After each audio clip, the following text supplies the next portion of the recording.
Assalamu alaikum wa rahmatullahi wa barakatuh. May the peace and blessings of the Almighty be upon one and all. Today we will be discussing a very important topic connected to the tongue. The tongue, as you know, is a gift of the Almighty. It is very small in size, but it can create so much havoc and it can cause so much damage that more than any other organ of the body. So it's important for us to know that the Almighty has created this tongue. You know, some scholars say so beautifully, He has put 32 guards that are so sharp around that tongue so that we think 32 times before we actually utter. And it's amazing how the tongue is so small, it moves 1,001 times in a minute up and down, and yet it does not get cut by these sharp knives around.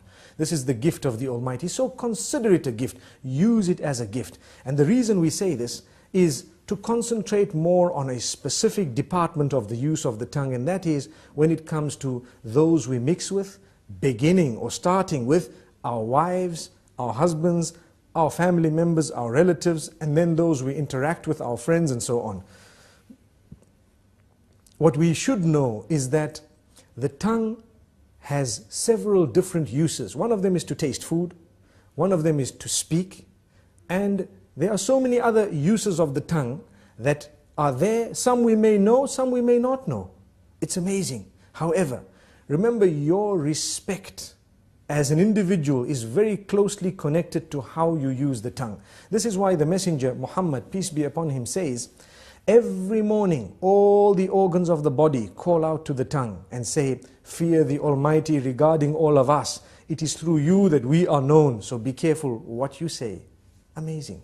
Which means I have hands, I have legs, I have a brain, I have eyes, my whole body, my entire image, my identification. I am known as a good or a bad person based primarily on how I use my tongue. Have we ever thought of that? So if I use it correctly, I will be known as an upright individual. If I lie and swear, use vulgar language, scream and shout, they will know me as a bad person. But my legs have not committed a sin, my hands have not committed a sin, my hair and all the other parts of my body have committed no sin. The sin is committed by the tongue. And the tongue, yes, closely connected to the brain and all that, yes, correct. But ultimately it was the one used to relay what was within. This is why if you're not sure, don't speak. Speak when you're sure. Think about it, think twice. I'm sure we've all heard the saying, you've been given one mouth and two ears to speak half that of what you hear. So you hear more and you speak less. Sadly, a lot of us love to speak. And we just want to say anything and everything no matter how it sounds. Not realizing, did you know, it is an act of worship to think before you speak. You're actually rewarded, an act of worship. The Almighty becomes pleased with us when we think before we speak. And not just think, but think of how many different ways there are for me to portray or to say what I have in my heart, to convey that message. If I've got 5 different ways of wording it, I need to select the best, most effective, most beautiful manner, and then I will speak. And if I speak using that best and most effective manner, I will automatically be able to please my Maker, and I will definitely cause or create lots of harmony and peace in my surroundings. So very importantly, let's use the tongue correctly. Number 1. Number 2 is not only the selection of words, the tone as well. Very closely connected to that. Some people scream and yell, they shout. Shouting will reduce your respect. The more you yell, the less people respect you. The next time you say something, nobody will want to listen to you because you're used to screaming. And this is the whole reason that we say, speak with a tone that is audible, but a respectable term, meaning respectful tone. You will find, and I'm sure we've all seen this, when someone has a habit of speaking with a calm tone and always relaxed, you will notice immediately that the minute they open their mouths, everyone is silent and listening. Whereas when you have another who's always yelling and screaming, everybody's yelling and screaming with them, no one knows whether they are serious or not serious. And imagine if you hear a person yell or scream who has never ever done that in his or her life. Automatically you would know that this is something very important because this person does not use this type of language or does not scream. Amazing. So this is the importance of the use of the tongue, how it gives the whole image of who we are just by its use. Sometimes a whole company can come crashing because of a CEO making one statement that is negative or bad. And there are examples of that in history where we've seen this happening because of the abuse or misuse of the tongue. The same way, a man who has always been respected can lose all his integrity within a split statement because of how bad it was and how evil it was. So we need to be careful. You are known by your tongue. Let us be careful how we use this tongue. We'd like to give a few more examples. Within the home, it is an act of worship to say words, to create the words and to utter words that will bring about a smile on the faces of your children and family members, your spouse primarily. Did you know that it is actually an act of worship to come home and utter words of goodness, sweet words, beautiful words, make people feel appreciated, make them feel wanted, make them feel the bond? And it is the tongue that makes us really connect to one another. And this is why we say it is an act of worship. So many people do not realize it's a charity to say a good word. A good word is a beautiful charity. We come home, we're silent.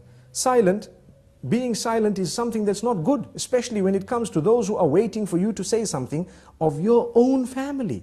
A good word. Yes, when there is a problem, you might want to remain silent for a moment. If you think that that is the best way of solving the problem for now, you might want to speak a little bit later. But even when you choose to speak, say the best words. This is from the messenger, may peace be upon him.